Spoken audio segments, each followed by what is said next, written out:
एक बार की बात है। एक छोटे से गांव में एक नटखट बंदर रहता था जिसका नाम मोंटू था। मोंटू हमेशा गांव के लोगों को अपनी शरारतों से परेशान करता रहता था। कभी वो किसी के आम के पेड़ से आम चुरा लेता, तो कभी किसी की छत से कपड़े खींच लेता। गांव वाले उसकी शरारतों से तंग आ चुके थे, लेकिन मोंटू अपनी मस्ती में मस्त रहता था।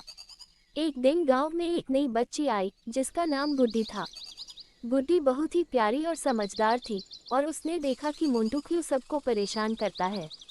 उसने सोचा कि शायद मोंटू के पास दोस्त नहीं है, इसलिए वह ऐसा करता है। गुड्डी ने मोंटू से दोस्ती करने का फैसला किया।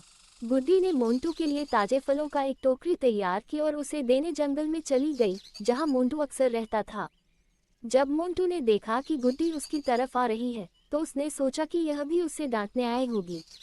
लेकिन गुड्डी ने मुस्कुराते हुए मोंटू को टोकरी दी और कहा, ये लो मोंटू, ये तुम्हारे लिए है।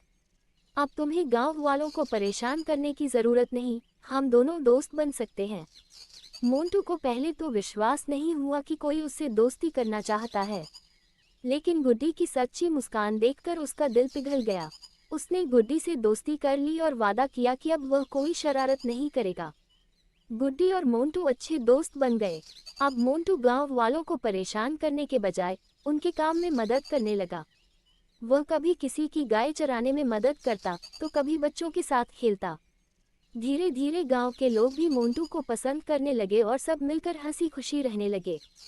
इस तरह गुड्डी की समझदारी और मोंटू की दोस्ती ने गांव में खुशियां भर दी, और मोंटू ने भी सीखा कि दोस्ती में ही असली मजा है।